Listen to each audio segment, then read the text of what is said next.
पराली को प्रोसेस करने की टेक्नोलॉजी, ये इंडिया में सबसे पहला प्रोजेक्ट था और ये हमने आईआईटी दिल्ली के साथ मिलके कंप्लीटली इंडिजीनियस टेक्नोलॉजी डेवलप की थी। आने वाले टाइम में आगे हम चल के जैसे जैसे ये चीज़ पॉपुलर होगी, किसान इसको यूज़ करने लगेगा, उसको इसका बेनिफिट दिखेगा कि पराली की खाद डालने से मुझे फ़ायदा होगा। इस प्रोजेक्ट से जब पराली सारी की सारी जाएगी, फिर उसका फर्मेंटेशन होगा, उससे जो जैविक खाद पैदा होगी, उससे फार्मर्स का भी फ़ायदा है और एनवायरनमेंट का भी फ़ायदा है। इसलिए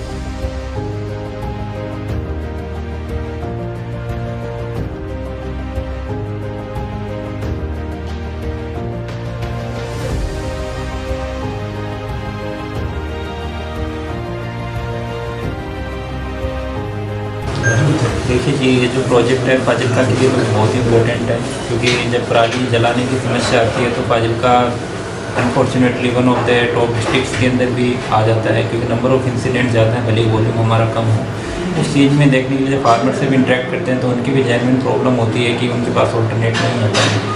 इस प्रोजेक्ट से जब पराली सारी की सारी जाएगी, फिर उसका फर्मेंटेशन होगा, उससे जो जैविक खाद पैदा होगी, उससे फार्मर्स का भी फ़ायदा है और एनवायरनमेंट का भी फ़ायदा है। इसलिए ओवरऑल एक विन विन सिचुएशन जनरेट हो रही है। तो प्रशासन का क्या रोल रहेगा जी इसमें?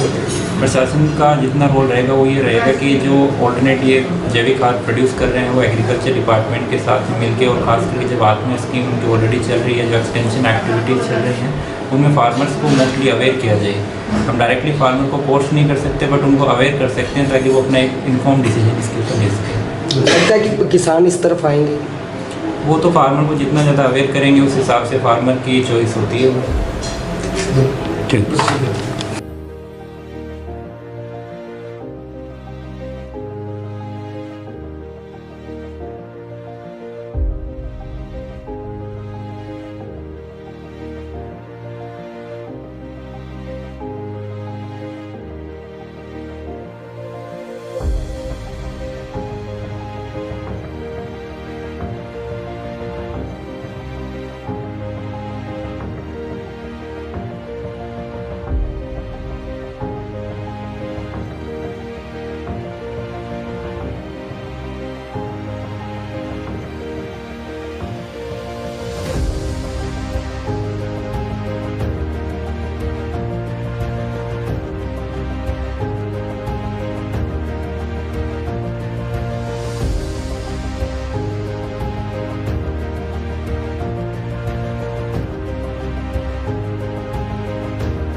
पराली को प्रोसेस करने की टेक्नोलॉजी ये इंडिया में सबसे पहला प्रोजेक्ट था और ये हमने आईआईटी दिल्ली के साथ मिलके कंप्लीटली इंडिजीनियस टेक्नोलॉजी डेवलप की थी।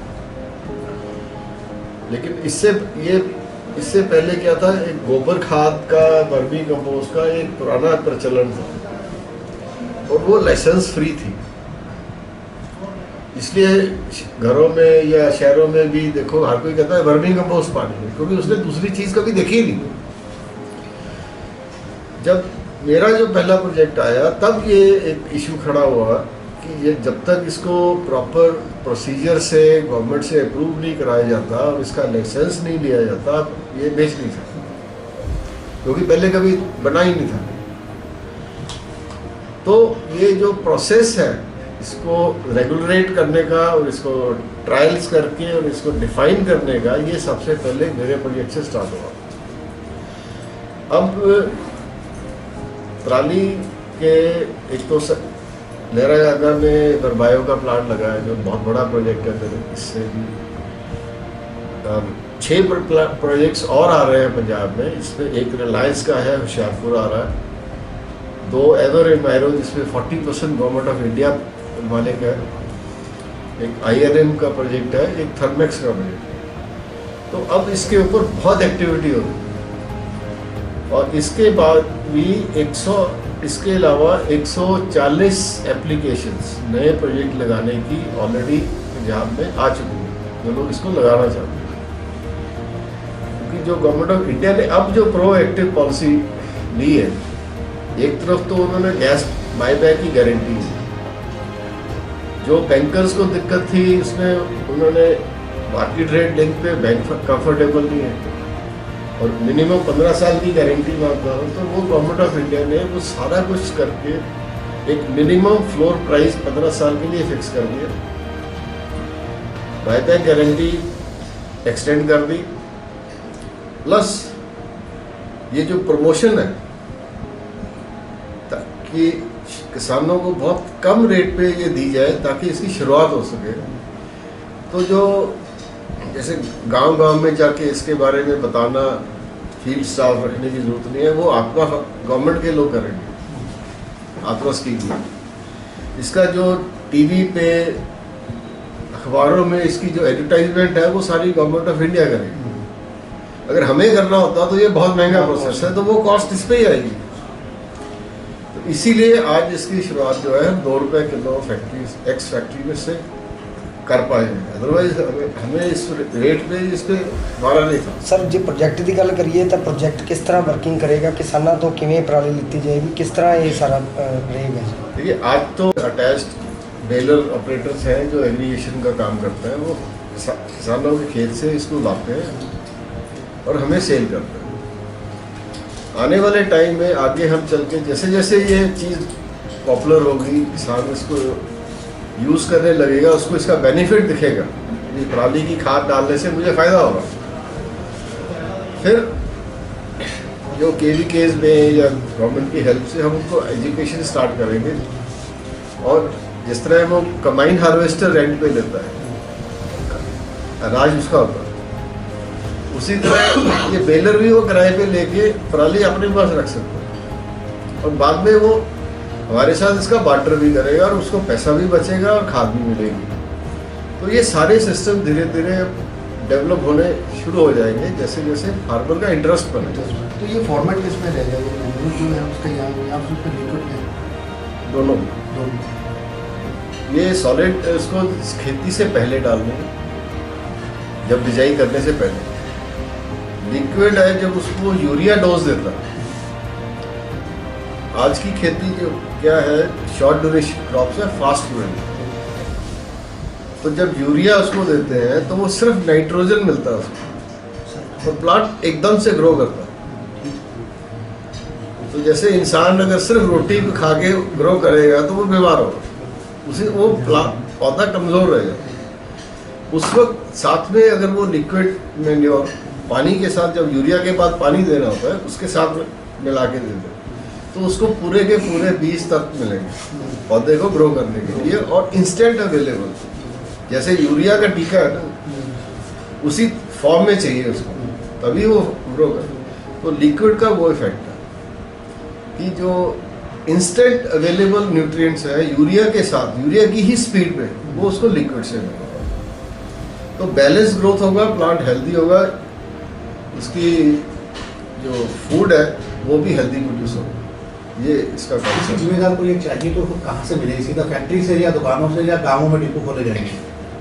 अभी फैक्ट्री से है, कुछ जो मंडी में कुछ जिनके काउंटर्स हैं वहाँ पे भी ये अवेलेबल नहीं हो सकता क्योंकि बल्कि आइटम है, और वहाँ से उसको डिलीवरी करवा देगा अगर वो फार्मर लेना चाहता है। और आगे के आने वाले टाइम में जैसे कि गवर्नमेंट ऑफ इंडिया से प्रपोजल ऑलरेडी अप्रूव हो गई है, फाइल मूव हुई है, वन नेशन वन लाइसेंस। तो हमें डिपोज खोलने के लिए फिर बार बार लाइसेंस लेने की जरूरत नहीं है। हम गांव में ही लोगों को, प्रोग्रेसिव फार्मर को, किसी को एक डिपो होल्डर बना सकते हैं। तो वो प्रोसेस उसके एक बार वो फाइल अप्रूव हो जाती है, नोटिफिकेशन हो जाएगी, तो ये आइडियली गांव में डिपो ही बनने चाहिए। तो अवेयरनेस के लिए जो गवर्नमेंट ऑफ इंडिया का जो आत्मा के फंक्शनरीज हैं जो कैंप्स लगाते हैं गांव में, छोटी छोटी मीटिंग्स होती है, उनमें सर्कुलर गवर्नमेंट ऑफ इंडिया ने दिया है कि आप इस FOM का प्रचार उसमें करिए।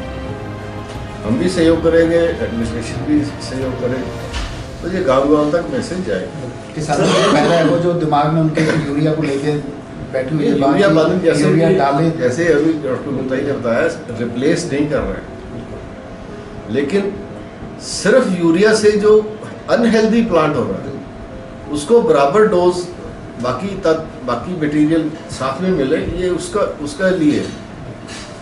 सर, अब तक का जो आपका एक्सपीरियंस रहा है शुरुआत से लेकर अब तक, और जो नतीजे सामने हैं उसको लेकर आप किसानों से क्या अपील करना चाहेंगे? देखिए, इसका जैसा कि मैंने कहा कि पहले जो भी फार्मर ने यूज़ किया है, जो मेरे साथ जुड़े हुए हैं, वो कंटिन्यूसली यूज़ कर रहे हैं, इसके बहुत अच्छे रिजल्ट्स हैं, लेकिन हम इसको पब्लिश नहीं कर पाते थे क्योंकि इलीगल एक्टिविटी कर रहे हैं।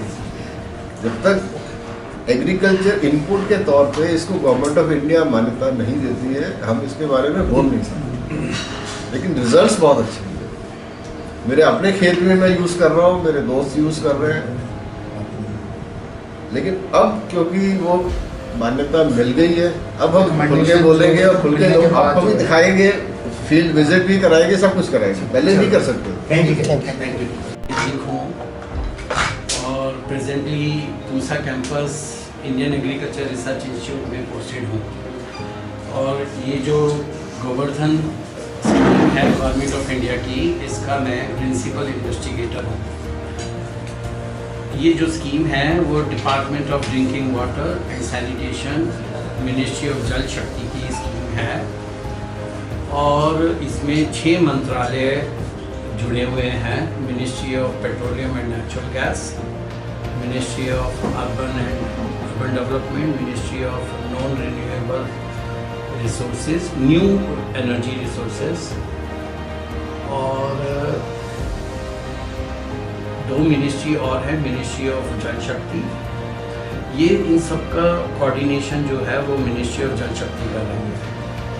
इस स्कीम में जो मेजर कंपोनेंट है वो है 500 CBG प्लांट का देश के अंदर कमीशन करना, जिनमें से 75 plant municipal solid waste based होंगे और वो अर्बन एरिया में रहेंगे। अभी जो एग्जिस्टिंग प्लांट की सिचुएशन है वो 55 है। 10,000 करोड़ का भारत सरकार ने प्रोविज़न रखा है। इसी फाइनेंशियल ईयर में honourable minister of finance Shrimati Nirmala Sitharaman ने डिक्लेयर किया था पार्लियामेंट में, आपको मालूम होगा। तो इस स्कीम का जो मेन ऑब्जेक्टिव ये है कि स्वच्छ भारत मिशन, उसमें ग्रामीण की स्कीम है। पहले एक ODF था, ओपन डिफेसमेंट फ्री इंडिया, जिसमें घर घर शौचालय या घर घर नल, घर घर जल, इस तरह के प्रोग्राम थे। तो अब स्वच्छ भारत में ये है कि जो रूरल वेस्ट है, जिसमें एग्रीकल्चर वेस्ट आ गया, किचन वेस्ट आ गया, बायोमास जो है इसको हमने वेल्थ में कन्वर्ट करना है, उसको यूज़ करना है। और बायोगैस टेक्नोलॉजी जो बायोमिथेनेशन टेक्नोलॉजी है वो टेस्टेड टेक्नोलॉजी है। अब अगर हम सीबीजी की बात करते हैं तो सीबीजी अकेली पैदा नहीं होगी, इसके साथ साथ बायोस्लरी भी निकलेगी। और अगर बायोस्लरी को ऑफटेक नहीं किया जाएगा तो सीबीजी भी नहीं चलेगी। कहाँ तक उसको हम स्टोर करेंगे किसी भी प्लांट में? तो इसके दोनों प्रोडक्ट जो हैं वो यूज़ हैं। सीबीजी इसलिए एसेंशियल हो गया क्योंकि वो सीएनजी में मिक्सिंग हो रहा है, 20% फ्यूल है, calorific value high calorific value है, लार्जली मीथेन है, प्योरीफिकेशन के बाद वो 97% मीथेन हो जाती है। अब बायोस्लरी का जो एक ही ऑफ टेक है वो है फार्मर, क्योंकि उसकी ज़मीन एप्लीकेशन नहीं हो सकती है, कोई और उसमें एप्लीकेशन नहीं है। चाहे उसमें वैल्यू एडिशन करके आप न्यूट्रिएंट कंटेंट बढ़ा दें, एनरिचमेंट कर दें, पर बेसिक जो आपका फार्मूलेशन रहेगा, जो base amount high amount volume रहेगा वो बायोस्लरी ही है। तो ये भारत सरकार इसको प्रमोट कर रही है। तो ऑर्गेनिक फार्मिंग, नेचुरल फार्मिंग, ये जो कंसेप्ट आ रहे हैं इसके ऊपर काम किया जा रहा है ताकि सस्टेनेबल एग्रीकल्चर रहे। पॉपुलेशन हम 140 करोड़ अब हो चुके हैं, उनको तो फीड करना ही है। इसके अलावा आगे आने वाली जनरेशन का भी हेल्थ, ज़मीन की हेल्थ, सबका ध्यान रखा जाता है। देश में इस तरह के हैं कोई प्रोजेक्ट और भी जो लगे हुए हैं या इसी प्रोजेक्ट को जो है हरी झंडी मिली? नहीं, देश में ऑलरेडी 55 प्लांट्स हैं। जैसे एक प्लांट हमने बानसकांठा में देखा, वो अमूल डेयरी वालों का है, कोऑपरेटिव मिल्क कोऑपरेटिव का है। वो ओनली कैटल डंग बेस्ड है और वहाँ से जो सीबीजी निकलते हैं उनका भी एक अच्छा मॉडल है। वो फार्मर से कैटल डंग खरीदते हैं 1 रुपये में, दूध लेते हैं, जैसे फैट बेसिस पे दूध लिया, कैटल डंग भी ले लिया और गैस उन्हीं को सप्लाई कर दी। तो वहाँ 254 विलेजेस हैं, तो वो सारे कोऑपरेटिव में हैं। अगर पराली की बात करें तो यही है ये? नहीं, पराली का एक और आपको मालूम होगा वर्बियो प्लांट है लहरागागा में, वो भी पराली बेस्ड है और ये भी पराली बेस्ड है। वहाँ से भी खाद प्रोड्यूस होती है? वहाँ से भी खाद तो जो भी सीबीजी प्लांट लगेगी खाद मिलेगी, चाहे वो गोबर गैस प्लांट है या म्युनिसिपल सॉलिड वेस्ट है। लेकिन ये जो मुझे अभी पता चला ये 2013 का है, तो प्रॉब्ली 2013 में ये पहला होगा, भारत का भी ये पहला ही प्लांट होगा। इसके बारे में संजीव जी ने सोचा और उनकी अच्छी सोच का नतीजा ये है कि ये प्लांट आज तक अच्छा काम कर रहा है। और इनका जो यूज़ है वो बेस्ट ये है कि बायोगैस से ये इलेक्ट्रिसिटी जनरेट करके ग्रिड में दे रहे हैं। बाकी लोग जो सीबीजी यूज़ कर रहे हैं या तो वो हाउस होल्ड में यूज़ होगी या ऑटोमोबाइल में यूज़ होगी। तो अलग अलग मॉडल हैं, अलग अलग एग्जाम्पल। इसके जो परिणाम निकले हैं उसको देखकर क्या कहा जाता है, भविष्य में क्या संदेश देना चाहेंगे, इसका क्या भविष्य नजर आता है? इसका भविष्य बहुत अच्छा है। ग्रीन एनर्जी, जो ग्रीन एनर्जी का भविष्य वो सीबीजी का भविष्य है। अल्टीमेटली वन डे और दी अदर सीएनजी तो ख़त्म होने वाली है, तो जो कन्वेंशनल फ्यूल सोर्सेज हैं वो तो एग्जॉस्ट होंगे ही वन डे और दी अदर। तो अल्टीमेटली तो यही है, सीबीजी है। कह सकते हैं कि ये भारत का जो पहला प्रोजेक्ट है जिसको हरी झंडी भारत सरकार की तरफ से दी गई और इसका फ़ायदा जो है जहाँ पर किसानों को होगा तो वहाँ पर जो है इन्वायरमेंट के को भी साफ रखा है। एनर्जी भी क्लीन एनर्जी है, ऑर्गेनिक आपको प्रोड्यूस मिल रहा है। बाकी ये भारत सरकार का पहला अप्रूव्ड है, ये मैं अभी पूरा श्योर नहीं हूँ, इस बारे में कोई कमेंट नहीं कर सकता। ये तो संजीव जी बताएंगे कि ये भारत सरकार का पहला है जो।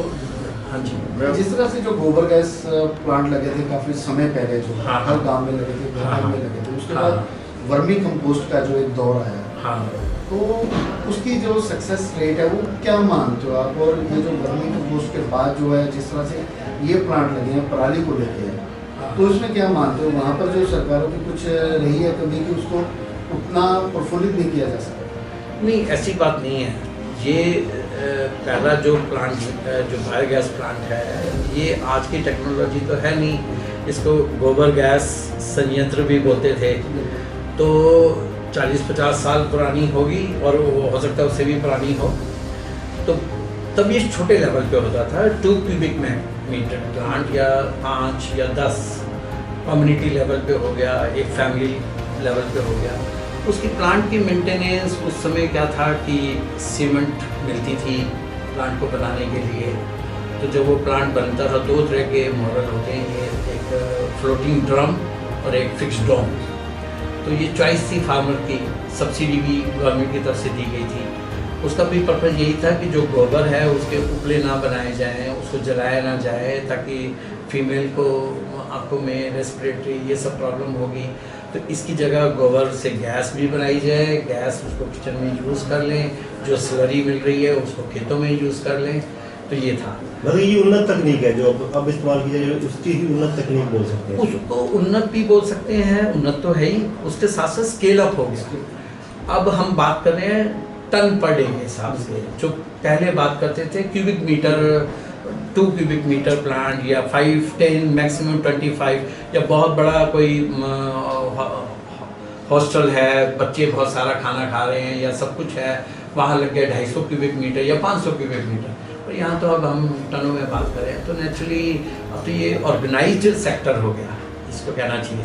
एम्प्लॉयमेंट जनरेशन होगी, एम्प्लॉय वहीं के आ जाएंगे, जल्दी ट्रेनिंग हो जाएगी उनकी, ट्रेन होंगे, काम होंगे।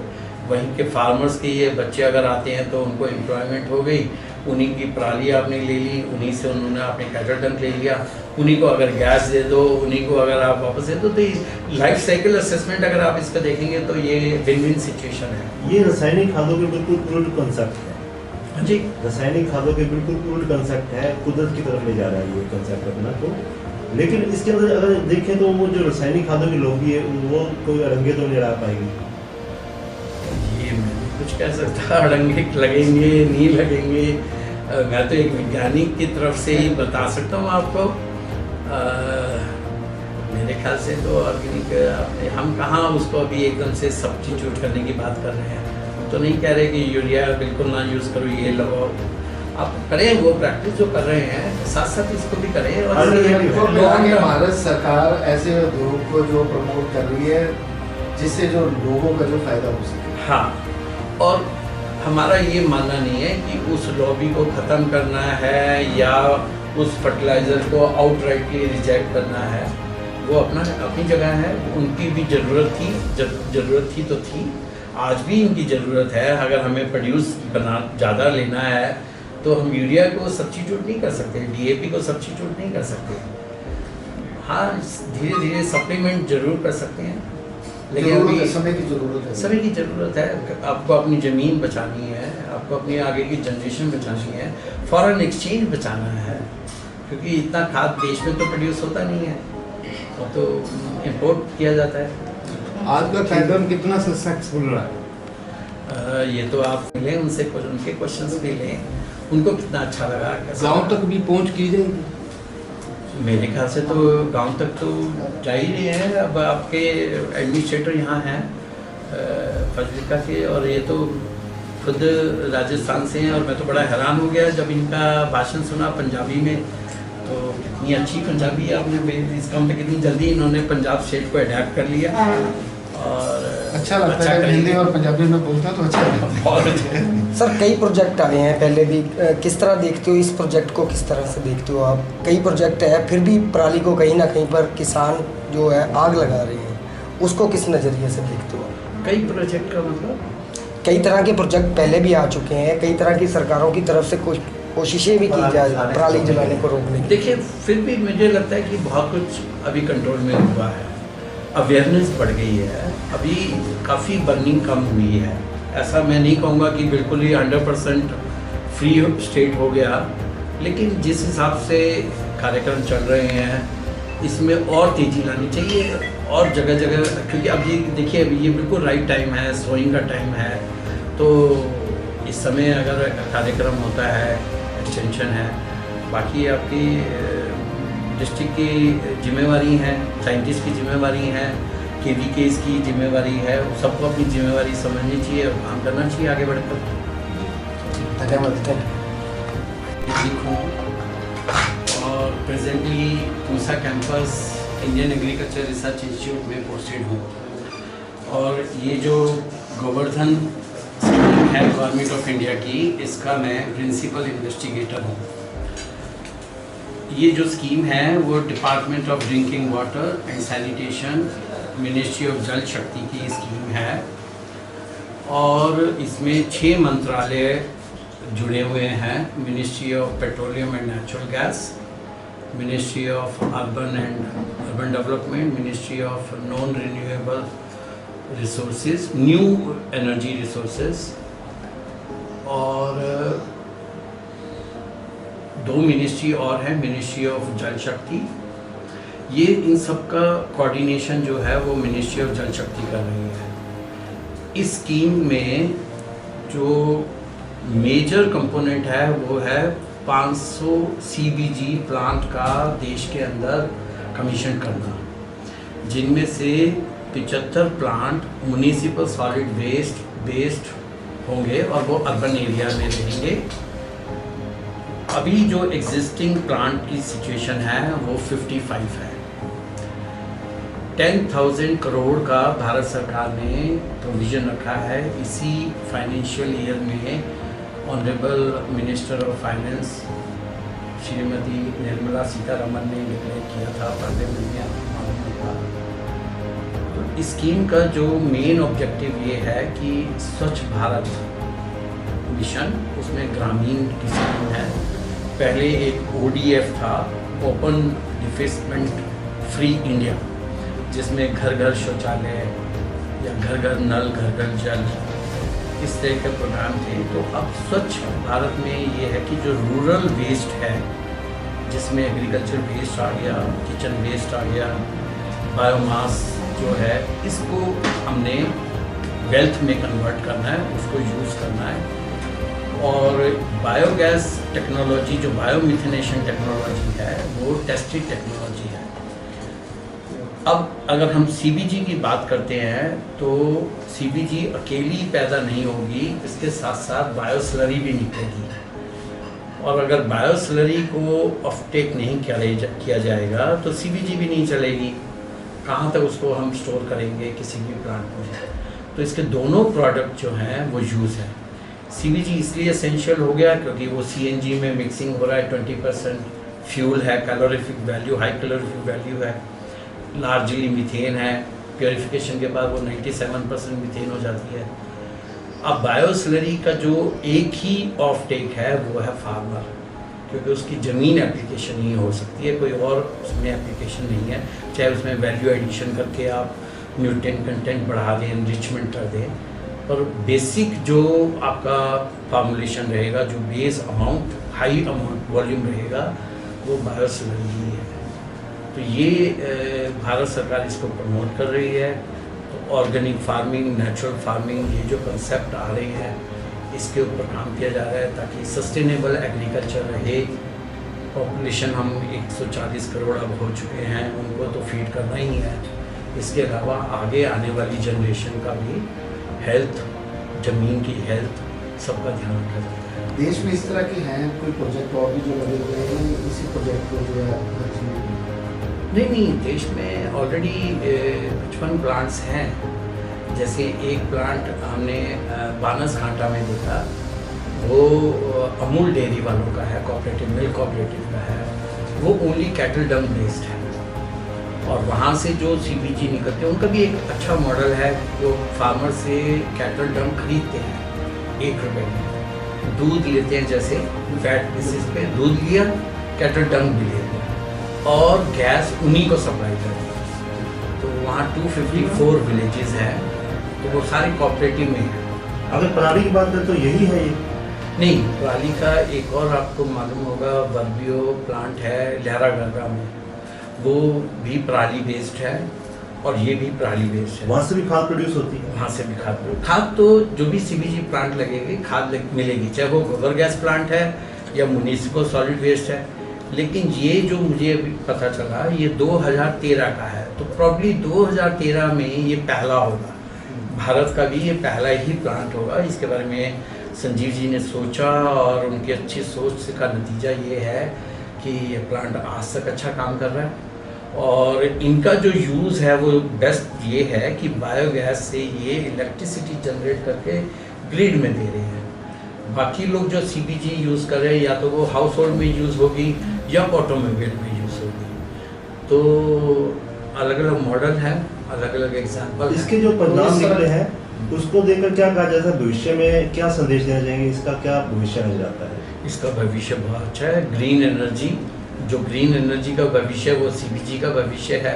अल्टीमेटली वन डे और दी अदर CNG तो ख़त्म होने वाली है, तो जो कन्वेंशनल फ्यूल सोर्सेज है वो तो एग्जॉस्ट होंगे ही वन डे और दी अदर। तो अल्टीमेटली तो यही है, CBG इसको है। कह सकते हैं कि ये भारत का जो पहला प्रोजेक्ट है जिसको हरी झंडी भारत सरकार की तरफ से दी गई, और इसका फ़ायदा जो है जहाँ पर किसानों को होगा तो वहाँ पर जो है इन्वायरमेंट के साथ को भी साफ रखेगा। एनर्जी भी क्लीन एनर्जी है, ऑर्गेनिक आपको प्रोड्यूस मिल रहा है। बाकी ये भारत सरकार का पहला अप्रूव है, ये मैं अभी पूरा श्योर नहीं हूँ, इस बारे में कोई कमेंट नहीं कर सकता। ये तो संजीव जी बताएंगे कि ये भारत सरकार का पहला है जो। हाँ जी, जिस तरह से जो गोबर गैस प्लांट लगे थे काफ़ी समय पहले, जो हाँ। हर गाँव में लगे थे, हर गाँव में लगे थे, उसके हाँ। बाद वर्मी कंपोस्ट का जो एक दौर आया, हाँ, तो उसकी जो सक्सेस रेट है वो क्या मानते हो आप? और ये जो वर्मी कंपोस्ट के बाद जो है जिस तरह से ये प्लांट लगे हैं पराली को लेते हैं, तो इसमें क्या मानते हो वहाँ पर जो सरकारों की कुछ रही है कमी कि उसको उतना प्रफुल्लित नहीं किया जा सका? नहीं ऐसी बात नहीं है। ये पहला जो प्लांट जो बायोगैस प्लांट है, ये आज की टेक्नोलॉजी तो है नहीं, इसको गोबर गैस संयंत्र भी बोलते थे। तो 40-50 साल पुरानी होगी और हो सकता है उससे भी पुरानी हो। तो तब ये छोटे लेवल पे होता था, 2 क्यूबिक मीटर प्लांट या 5 या 10 कम्युनिटी लेवल पे हो गया, एक फैमिली लेवल पे हो गया। उसकी प्लांट की मेंटेनेंस उस समय क्या था कि सीमेंट मिलती थी प्लांट को बनाने के लिए। तो जब वो प्लांट बनता था, 2 तरह के मॉडल होते हैं, ये एक फ्लोटिंग ड्रम और एक फिक्स्ड डोम। तो ये चॉइस थी फार्मर की, सब्सिडी भी गवर्नमेंट की तरफ से दी गई थी। उसका भी पर्पज़ यही था कि जो गोबर है उसके उपले ना बनाए जाएं, उसको जलाया ना जाए, ताकि फीमेल को आँखों में रेस्पिरेटरी ये सब प्रॉब्लम होगी। तो इसकी जगह गोबर से गैस भी बनाई जाए, गैस उसको किचन में यूज़ कर लें, जो स्लरी मिल रही है उसको खेतों में यूज़ कर लें। तो ये था, मतलब ये उन्नत तकनीक है जो अब इस्तेमाल की जाए, उसकी ही उन्नत तकनीक बोल सकते हैं। उसको उन्नत भी बोल सकते हैं, उन्नत तो है ही, उसके साथ साथ स्केल अप हो गया। अब हम बात कर रहे हैं टन पर डे के हिसाब से, जो पहले बात करते थे cubic metre, 2 cubic metre plant या 5, 10 मैक्सिमम 25, या बहुत बड़ा कोई हॉस्टल है, बच्चे बहुत सारा खाना खा रहे हैं या सब कुछ है, वहाँ लग गया 250 क्यूबिक मीटर या 500 क्यूबिक मीटर। और यहाँ तो अब हम टनों में बात करें तो नेचुरली अब तो ये ऑर्गेनाइज्ड सेक्टर हो गया, इसको कहना चाहिए। एम्प्लॉयमेंट जनरेशन होगी, एम्प्लॉय वहीं के आ जाएंगे, जल्दी ट्रेनिंग हो जाएगी उनकी, ट्रेन होंगे, काम होंगे। वहीं के फार्मर्स के ये बच्चे अगर आते हैं तो उनको एम्प्लॉयमेंट हो गई, उन्हीं की पराली आपने ले ली, उन्हीं से उन्होंने आपने कैटल डंप ले लिया, उन्हीं को अगर गैस दे दो, उन्हीं को अगर आप वापस दे दो। तो लाइफ साइकिल असेसमेंट अगर आप इसका देखेंगे तो ये विन विन सिचुएशन है। ये रासायनिक खादों के बिल्कुल उल्ट कंसेप्ट है। हाँ जी, रासायनिक खादों के बिल्कुल उल्ट कंसेप्ट है, कुदरत की तरफ ले जा रहा है ये कंसेप्ट अपना। तो लेकिन इसके अंदर अगर देखें तो वो जो रासायनिक खादों की लॉबी है वो कोई अड़ंगे तो नहीं लड़ा पाएगी। ये मैं नहीं कुछ कह सकता, अड़ंगे लगेंगे नहीं लगेंगे। मैं तो एक वैज्ञानिक की तरफ से ही बता सकता हूँ आपको। मेरे ख्याल से तो ऑर्गेनिक आपने, हम कहाँ उसको अभी एकदम से सब्स्टिट्यूट करने की बात कर रहे हैं। हम तो नहीं कह रहे कि यूरिया बिल्कुल ना यूज़ करो, ये लगाओ। आप करें वो प्रैक्टिस जो कर रहे हैं, साथ साथ इसको भी करें। और भारत सरकार ऐसे उद्योग को जो प्रमोट कर रही है जिससे जो लोगों का जो फायदा हो सके। हाँ, और हमारा ये मानना नहीं है कि उस लॉबी को ख़त्म करना है या उस फर्टिलाइज़र को आउटराइटली रिजेक्ट करना है। वो अपनी जगह है, उनकी भी ज़रूरत थी, जब ज़रूरत थी तो थी, आज भी इनकी ज़रूरत है। अगर हमें प्रोड्यूस करना ज़्यादा लेना है तो हम यूरिया को सब्स्टिट्यूट नहीं कर सकते, DAP को सब्स्टिट्यूट नहीं कर सकते। हाँ, धीरे धीरे सप्लीमेंट ज़रूर कर सकते हैं, लेकिन अभी समय की ज़रूरत है। समय की ज़रूरत है। आपको अपनी ज़मीन बचानी है, आपको अपनी आगे की जनरेशन बचानी है, फॉरेन एक्सचेंज बचाना है, क्योंकि इतना खाद देश में तो प्रोड्यूस होता नहीं है, वो तो इम्पोर्ट किया जाता है। आज का पैटर्न कितना सक्सेसफुल रहा है? ये तो आप मिले उनसे कुछ उनके क्वेश्चंस भी लें, उनको कितना अच्छा लगा, गांव तक भी पहुंच की जाए। मेरे ख्याल से तो गांव तक तो जा ही रहे हैं। अब आपके एडमिनिस्ट्रेटर यहाँ हैं फाजिल्का के, और ये तो खुद राजस्थान से हैं, और मैं तो बड़ा हैरान हो गया जब इनका भाषण सुना पंजाबी में। तो इतनी अच्छी पंजाबी आपने इसका मतलब कितनी जल्दी इन्होंने पंजाब स्टेट को अडैप्ट कर लिया, और अच्छा लगता है हिंदी और पंजाबी में बोलते हैं तो अच्छा लगता है। बहुत अच्छे। सर कई प्रोजेक्ट आए हैं पहले भी, किस तरह देखते हो इस प्रोजेक्ट को, किस तरह से देखते हो आप? कई प्रोजेक्ट है फिर भी पराली को कहीं ना कहीं पर किसान जो है आग लगा रहे हैं, उसको किस नज़रिए से देखते हो? कई प्रोजेक्ट का मतलब कई तरह के प्रोजेक्ट पहले भी आ चुके हैं, कई तरह की सरकारों की तरफ से कुछ कोशिशें भी की जाए पराली जलाने को रोकने की। देखिए, फिर भी मुझे लगता है कि बहुत कुछ अभी कंट्रोल में हुआ है, अवेयरनेस बढ़ गई है, अभी काफ़ी बर्निंग कम हुई है।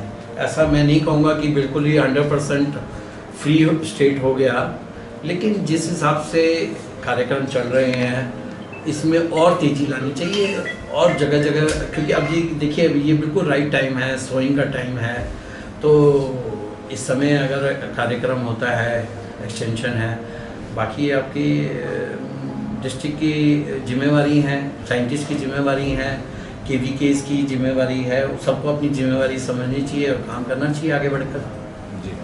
धन्यवाद, थैंक यू। बढ़ती है वो माड़ा रह जाता है, ਉਹਦੇ ਦਿਮਾਗ ਦਾ ਵਿਕਾਸ ਨਹੀਂ ਹੁੰਦਾ ਹੈ। ਅਲਟੀਮੇਟਲੀ ਕੀ ਹੁੰਦਾ ਕਿ ਸਾਰਾ ਦਾ ਸਾਰਾ ਬੋਝ ਪਰਿਵਾਰ ਤੇ ਆ ਜਾਂਦਾ ਹੈ। ਆਪਾਂ ਪਰਾਲੀ ਨੂੰ ਅੱਗ ਲਾਉਂਦੇ, ਜਿਨ੍ਹਾਂ ਨੇ ਆਪਣੇ ਐਗਰੀਕਲਚਰ ਆਫਿਸਰ ਸਾਹਿਬ ਨੇ ਦੱਸਿਆ ਕਿ ਜਿਹੜਾ ਬੰਦਾ ਮਾਂ ਦੇ ਪੇਟ ਦੇ ਵਿੱਚ ਹੁੰਦਾ ਹੈ ਉਹਦੇ ਉੱਤੇ ਕਿੰਨਾ ਮਾੜਾ ਪ੍ਰਭਾਵ ਪੈਂਦਾ ਹੈ। ਇਹਦਾ ਅਗਰ ਤੁਸੀਂ ਦੇਖੋ ਤਾਂ ਅਲਟੀਮੇਟਲੀ ਜਦ ਬੰਦਾ ਬੈਠ ਕੇ ਇਹਦੇ ਵਿੱਚ ਸੋਚ ਵਿਚਾਰ ਕਰੇ ਤਾਂ ਸਾਰਾ ਦਾ ਸਾਰਾ ਨੁਕਸਾਨ ਉਹਦੇ ਕੁੱਤੇ ਉੱਤੇ ਹੀ ਆਉਂਦਾ ਹੈ कि वो मेडिकल में जाएगा, वो कैंसर हो जाता है। पंजाब के कैंसर की इन्नी वड्डी समस्या हो गई कि इतने हर एक डिस्ट्रिक्ट के कैंसर हॉस्पिटल बनाने पड़ जाएंगे, इन्नी वड्डी समस्या है। जे अगर आप आज नहीं जागरूक होए दे लिए तो बड़ा कुछ कह नहीं सकते कि असर होगा ये पंजाब के। पानी अपना खत्म हो जाना है, हवा अपनी प्रदूषित हो जानी है, बंदे बीमार पड़ जाने हैं। आप किहड़े रास्ते तुर रहे हैं, ये साढ़े लिए सोचने वाली गल है। तो जिहड़ा उपराला साइंटिस्ट साहब कर रहे हैं कि ये हो रहा है, ICR के हो रहा है, बहुत सारे लोग हैं जो अपना खुद का पैसा लगा के भी नई नई इंडस्ट्री सेटअप कर रहे हैं। इसका कोई फ़ायदा नहीं जब तक किसान जागरूक नहीं होना। चलो जैविक खाद इन्होंने बना ली, लेकिन किसान उन्होंने यूज ही नहीं करूँगा तो की फ़ायदा होता। साढ़े लिए ये है कि साड़ा किसान जागरूक होए, उन्होंने पता होना चाहिए कि जिहड़ा इनपुट इस्तेमाल कर रहे हैं उसका नुकसान की हो रहा है, उसका फ़ायदा की हो रहा है। ਤਾਂ ਕਰਕੇ ਇਹ ਜਿੰਨੀ ਵੀ ਵਰਕਸ਼ਾਪ ਹੈ ਉਹ ਤੁਹਾਡੇ ਲਈ ਹੈ। ਆਫੀਸਰ ਆਣਗੇ, ਆਫੀਸਰ ਜਾਣਗੇ, ਕਿਸਾਨ ਉੱਥੇ ਦਾ ਉੱਥੇ ਹੀ ਰਹਿਣਾ ਹੈ, ਕੋਈ ਖੇਤ ਰਹਿਣਾ ਹੈ, ਉਹ ਬੰਦਾ ਉੱਥੇ ਹੀ ਰਹਿਣਾ, ਉਹਦੀ ਪੀੜ੍ਹੀਆਂ ਵੀ ਉੱਥੇ ਹੀ ਰਹਿਣੀ ਹੈ। ਤਾਂ ਇਹ ਸਾਨੂੰ ਸਮਝਣੇ ਦੀ ਜ਼ਰੂਰਤ ਹੈ ਕਿ ਇਹ ਜਿਹੜੀ ਜੈਵਿਕ ਖਾਦ ਹੈ ਉਹਦਾ ਸਾਡੇ ਲਈ ਫਾਇਦਾ ਕੀ ਹੈ। ਤੁਸੀਂ आज आए हो, एक पिंड तो 10 लोग हैं, तो ਤੁਹਾਡੀ ਵੀ ਜ਼ਿੰਮੇਵਾਰੀ ਬਣਦੀ ਹੈ ਕਿ ਤੁਸੀਂ ਜਾ ਕੇ ਆਸ-ਪਾਸ ਦੇ ਆਂਢ ਗੁਆਂਢੀਆਂ ਨੂੰ ਦੱਸੋ कि जी ये जैविक खाद है, इसका यह फायदा है, ये साढ़े जी यील्ड आएगी उसका भी प्रभाव पड़ूगा, तो अपनी सोइल भी अच्छी रहेगी, तो मॉइस्चर भी अच्छा रहेगा। ये साढ़े लिए इसके फायदे हैं। तो मेरी यही बेनती है कि साढ़े किसान वीरान भी तुसी जागरूक हो, जी चीज़ा जिहड़ियां वैरायटियां तुसी यूज़ कर रहे हो, जी खाद तुसी यूज़ कर रहे हो, तुहानूं पता होना चाहिए वो चीज़ का।